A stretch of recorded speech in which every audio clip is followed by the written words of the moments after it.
Hey everybody, welcome to Bestie Book Reviews. I'm here with my bestie Mandy. And I'm here with my bestie Jessica. Yay!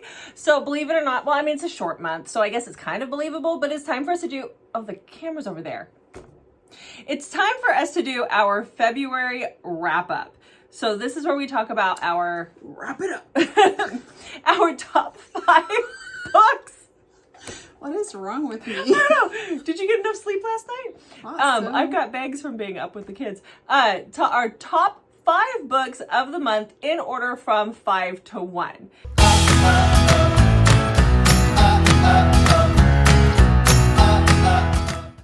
So, you ready?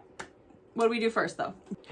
But first, you want to make sure you hit that subscribe button because you want to win these books. They are Karen Crompton's books, and they are some of our favorite books out there. She's one of our favorite authors. So you definitely want to win these books. So hit that subscribe button. That's all you have to do to be entered into our giveaway. If you want an extra entry, go over and everything's linked below, but go over to Instagram and follow us over there.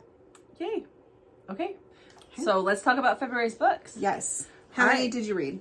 Oh, I wrote that on a Post-it note a minute ago. Now I can't remember. I read 42 books in the month of February. I had 7 5-star reads. What about you? I read 35 books, but I had 9 5-star reads. Ooh, Which made it really hard to do my top 5. I knew my top 1 no matter what. Like there was nothing that was going to knock the top 1 out. I read my top 1 and but I read it at the very end of February. So but that it was easy. still like, this is like a favorite of all time. You will hear me talk about this book when we do our 2024 book wrap up. Oh, I'm sure you'll hear about this one when I do our 2024 wrap up too. So write these down, guys. Yeah, don't miss out. Yeah, exactly. So I guess I'll start with my number 5. Okay. Talk about it. So for my number 5 was Fallen Jester by Devney Perry. This is about Cassandra and Leo. So this is number 5 in her Clifton Forge series, but you can read it as a standalone because I did. I had read the first book in the Clifton Forge series. It took me like 3 tries to get into it. It was just not something, I mean, I eventually did it and loved it. It just took a while to get into it. So you could just jump to this one. But this is, you could just jump to this one. So That said Omega Pound. no, this is Omega Found. It's a book I read earlier in the month. She's looking at my notes.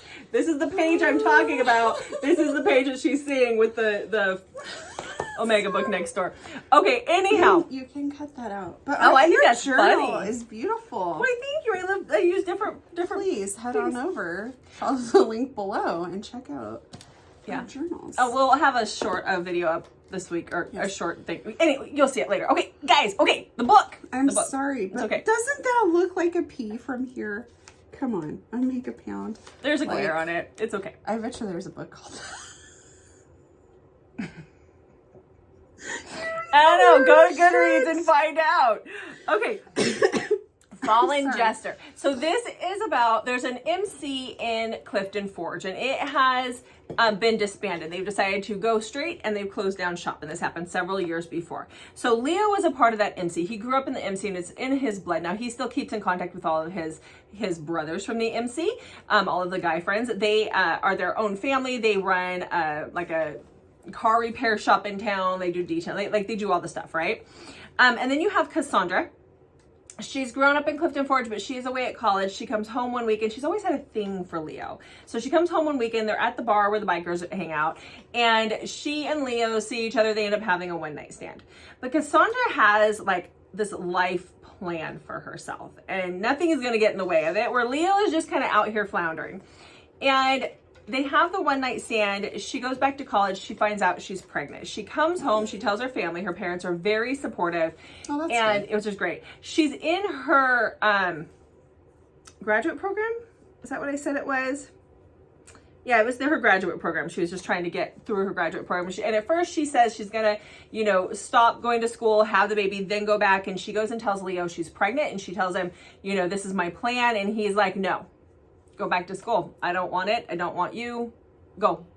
And so she goes back to the school. There's some bad things going on. He's trying to protect her, Yeah, right. But she goes back. She finishes her graduate. Then she comes back home and she's like, now pull your big pants up. It's time to be a dad. And so she, you know, tries to make things work. But I loved the story. Obviously, it was a 5-star read because it's in this thing, but I really enjoyed it. It was a different kind of take on this. It wasn't a secret baby, it was a surprise baby, but I liked it a lot. So what was your number 5? Okay, my number 5.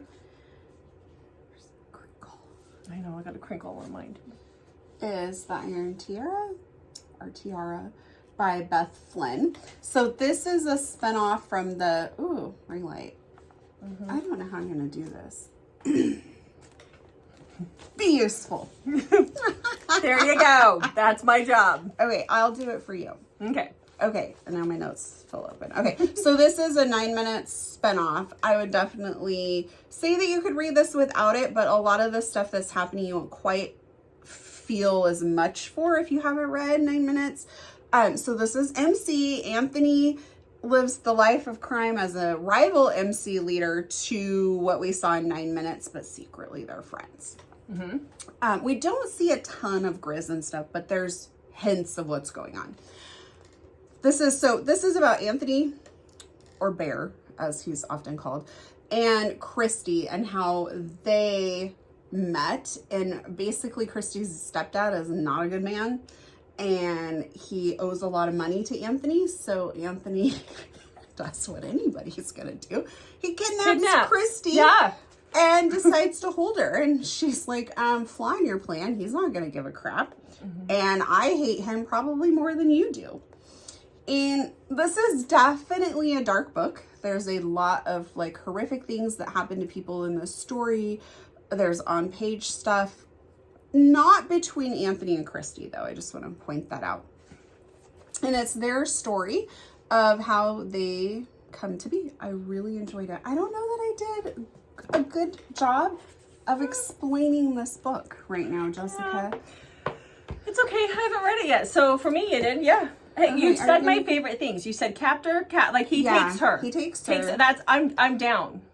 MC, he takes her. But he's not brutal with her. I guess that's what I'm trying to get at. Is that it's definitely a dark world, but between the two of them, it's not. It's not. It's also age gap. You love your age gap. I do. We're all about a good age gap.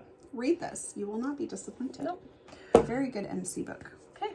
So my number 4, my 4th book in my top 5. Book. Where'd you get that? I got it from you. I stole it off your shelf because Mandy had the physical copy and I don't. So this is the 5. This is by Lily White. This is so different from a lot of books that I have read. I really, really enjoyed this. I can't really tell you much about this book because it will give everything away, but this is about Rainey.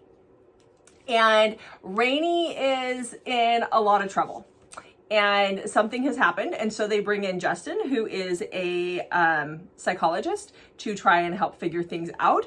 But not everything, like this book has so many twists and turns. Not everything is as it seems. It's very suspenseful. We find out what happened to her. We hear the backstory of her. But that's pretty much all I can tell you guys because this book, I can't tell you anything else. I'll give it all away. But just know it was my 4th book of the month, so go read this one. Mandy, this is yours. You need to go read that. I know. Yeah. Thank you for not trying to steal it. You're welcome. Okay. Oh, I was supposed to hold that for you. I'm so sorry. That's okay. Okay. So my next book is The Summer You Found Me by Elizabeth O'Rourke. This was our buddy read for February, and boy, were we divided on it. We have been doing the buddy read since last April, and usually we're all like right around each other. Yeah. We were ratings, yeah. all over the place with this, which was, I loved that. But, oh my gosh. So this was obviously a 5-star read for me, or it wouldn't be on my top 5 of the month. I love this. So I had read the book before this, which I think really kind of helps set this up, because in the first, it's the second book in the series, but you see Caleb, who is Kate's ex. So Kate comes back to town and she is ready to claim her husband, who is Caleb. And so you kind of understand a little more of their backstory if you've read Caleb's book. Kate has had drug addiction issues. So trigger warning, Kate's addiction starts off after their baby's born, and the baby only lives for a short amount of time and passes away while they're still in the hospital. And this sets her off on a spiral. For me, I was very connected to Kate. Kate does some pretty messed up stuff, but I understood where she was coming from. She wants to get Kayla back. She wants to have everything that was taken from her back now that she's recovered from her addiction. Caleb has had time to move on. Kate was dealing with it through addiction. And so now she's trying to get Caleb back, but she still needs to heal. Caleb has moved on. And so she ends up staying with his best friend, Beck.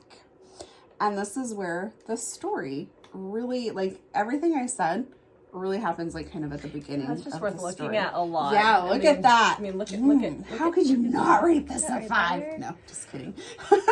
Anyways. We weren't rating the cover. Oh, that could be fun. We should do we should do a rating the cover ones. Yes. Yeah. Mm-hmm. I love this. Highly recommend it. Okay. So my number 3 for the month was The Pucking Wrong Guy. I listened to the audio. Ooh, I can't wait to hear what number 1 and 2 were. Yeah. Get that out. I know. Well, I'm sure you can figure out what number 1 is. Anyhow, so this one. Really? Yes. Okay. Go. We don't always have to agree on books. No. I'm just giving her time. Okay, so Pucking Wrong Guy. This is the second book in C.R. Jane's hockey, her Pucking Wrong series. This is about Ari and Blake. So Ari and Blake are in the same group home when they are young. And Ari has not forgotten about Blake. He has actually hired a private detective or private investigator to find her. And he cannot forget about this little girl who was a part of his life for, it wasn't even a full, maybe it was a year. I can't remember how long it was. It wasn't very long before she's adopted. And so now we have Blake. She's, they've grown up. Ari plays for the Dallas Knights or whatever. The Dallas Knights. And Blake is a model. And he sees Blake one day on a billboard. And he's like, there's my girl. There she is right there. I'm going to do whatever I can to get her. So he gets himself traded, I think it's to California. To LA, yep. To LA. Because that's where she is with her modeling contract. So that he can get her. Because that is his woman. Mm-hmm. They were like 7 or she was like 7 or 8 last time she saw him. But I love Ari. There's a lot of comedy in this one. He is more of a funster than Lincoln is. But this book was so good. Obviously it was 5 stars because it's in this thing. But I loved this one. I loved The Pucking Wrong Number, but I loved this one, The Pucking Wrong Guy. Like they're just Ari was fun. He goes to LA and that's where he meets Walker. And that's where he meets Walker, who is the hero in the 3rd book, which Mandy read this past week. I have not read yet. So, yeah. All right. What's your number 3? Okay. My number 3 is Unbreakable by Emma Scott. This is about Alex and Corey. Alex has this what would be on paper perfect life. She's rich, she's a lawyer, she has a lawyer fiance, but they're just basically going through the motions. She kind of maybe would like to have a family, but they decide they are not going to have a family because they're so dedicated to work. And Corey is described as a blue collar guy. He works in construction and he's trying to do right by his daughter and his dad. Mm-hmm. They both end up at the bank at the same time, and there's some attraction chemistry between the two of them when a bank heist happens, and they're held hostage there for several days. So in this intense environment, they form this bond together. And then once they're released, she's like, I have to see him again.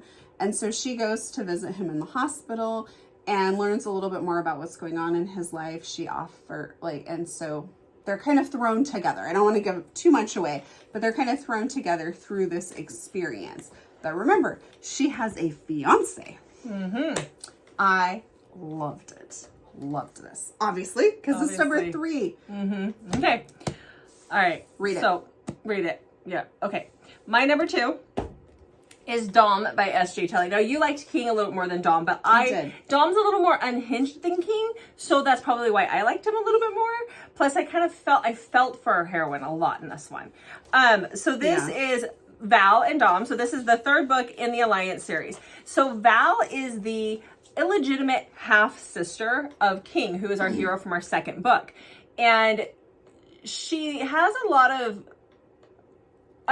she feels unwanted. She has her whole life because she was the daughter of King's father's mistress. And she found out that she was the illegitimate child at the dad's funeral when they're that's like, rough. it was so sad because they were like, oh, you know, let's pray for his children. And she's like, children? He just has me. And then they're pointed out, the king and his sister are pointed out at And her mom never tells her. And her mom never tells her. This. Oh, she's like horrible 8 woman. or 7. She's young. She has no clue. Anyhow, so then that's when the day she realizes she has half siblings and she is not her daddy's princess like she thought that she was. And so she eventually, you know, has this relationship with King and the sister, but it's still a little estranged because she just doesn't feel like she belongs. Well, we have Dom here, and Dom wants to be a part of the alliance. We saw him in the second book, so we really get to see him here. Well, they have this really fun meet cute at a airport, and they end up on the same flight together, sitting next to each other in first class, miraculously. And things kind of go from there. But there's a lot of her. There is a Vegas wedding in here, where she doesn't even realize she's getting married. She's drugged. But he's definitely unhinged. He is unhinged. And I loved it. Loved his unhingedness. I love King. I love King's cover. But that's probably what my problem is. I mean, Dom's cover is pretty hot too. But King has the one with the legs spread. He's doing the man spreading, and whew, man, that does something. The hand placement. The hand placement. That's probably what it is. It's the cover. But I love both. I can't wait to get into Hans. Okay. Okay, what was your number 2? My number 2 is one where the author says to go in blind. It's I Wish I Would Have Chosen You by Whitney G. Our hero is Liam. Our heroine is Genevieve. And she says to go in blind. I did. Absolutely loved it. I will tell you, it's the second book in the Forbidden Wishes series, so you can kind of gather it's going to be forbidden, taboo, and it is the age gap. So if those things are not for you, then it's probably not a book for you to read. But if those are tropes that you like, go in blind and read it. So that's all I'm going to tell you, but that was my top 2 book of the month. I feel like it's going to hit the favorites for 2024 as well. Okay. I mean, you never know. It's only February. It's only February, but you never know. Okay. My number 1, I kind of feel a little mean for having this as my number 1, and I am so sorry, guys, but it is what I can't change it. Why do you feel mean? Because they can't read it yet. Oh. So my number 1 is Hills of Shivers and Shadows by Pam Godwin. And I am so sorry, guys, you cannot get this book until March 12th, but you should be all pre-ordering it because it is so good. I just want to know, we have like 5, them to know that there's like 5 takes on you just trying to say that title. That title, it kind of tongue twisted me up a little bit. I use a specific acronym for it, but we're not going to go into that. Anyhow, so this is Pam Godwin's first book, and I think she said 4 years. And it is a part that of was shocking to me. Yeah, it's amazing. If she needs to take 4 more years to write the next book, that is fine because, well, this is a trilogy. All 3 of them are coming out. They're written. Don't really freak out. Want to give her 4 it was years that to write the second good. book in This the is that trilogy? good that I could wait. I mean, I don't want to, but I would. It's okay. Sorry, Pam. But there's 3 books. This is going to be a trilogy. This is just the first book. Ends on a massive cliffhanger. But this no. But I got to read this.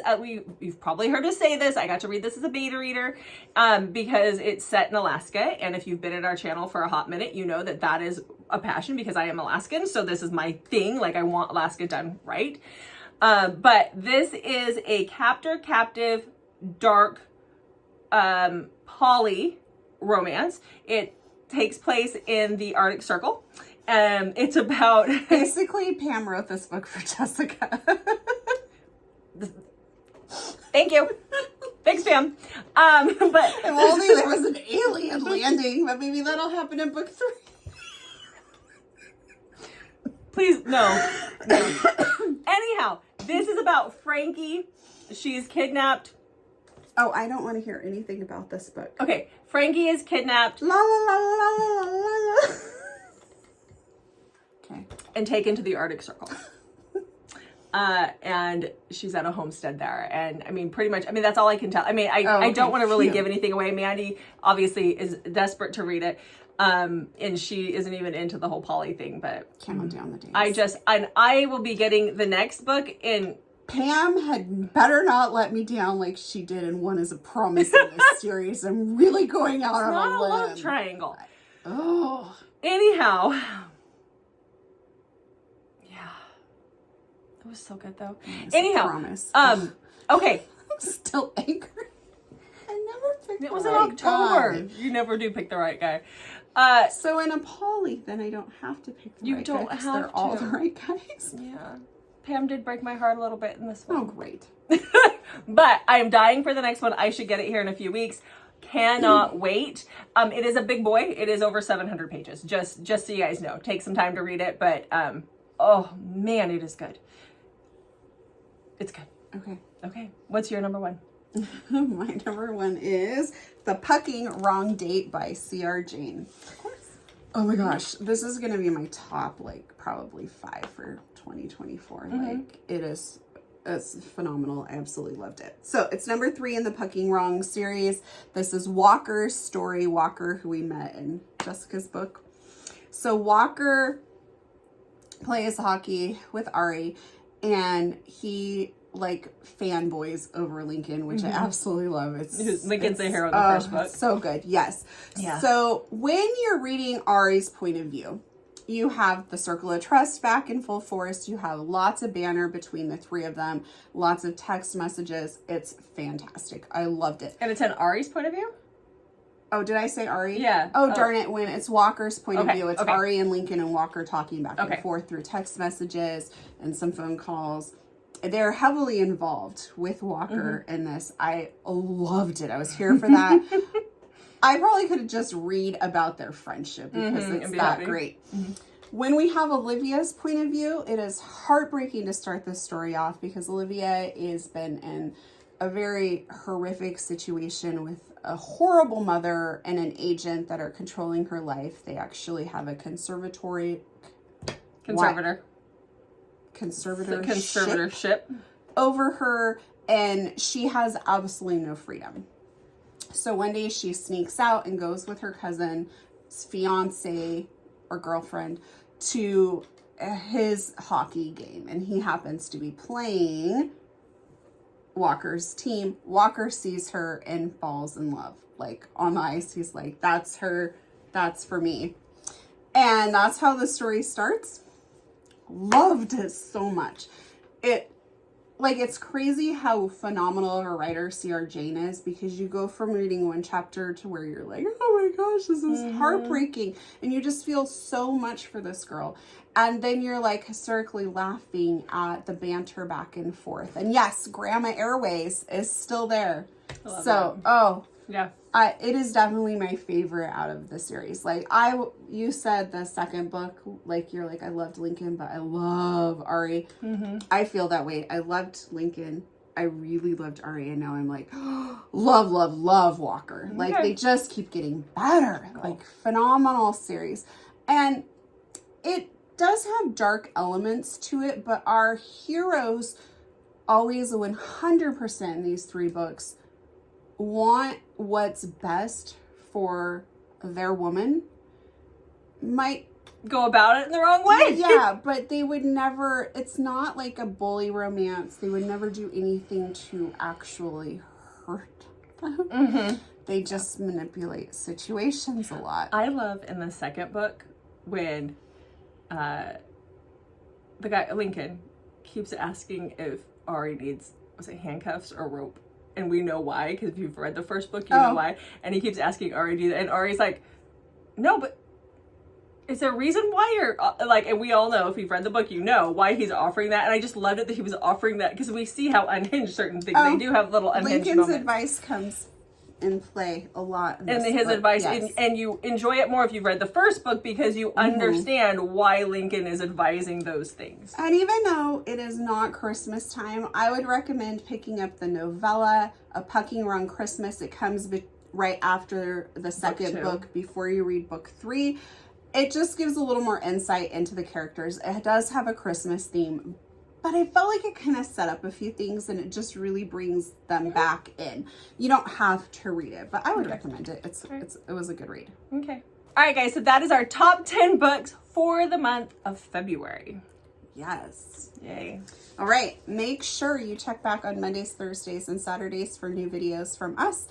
And make sure to comment below, what was your top read in February? We want to know what books that you guys are reading. So make sure to comment that below. We love to hear from you, so thank you. Yep. Thanks for watching, guys. We'll see you in the next video.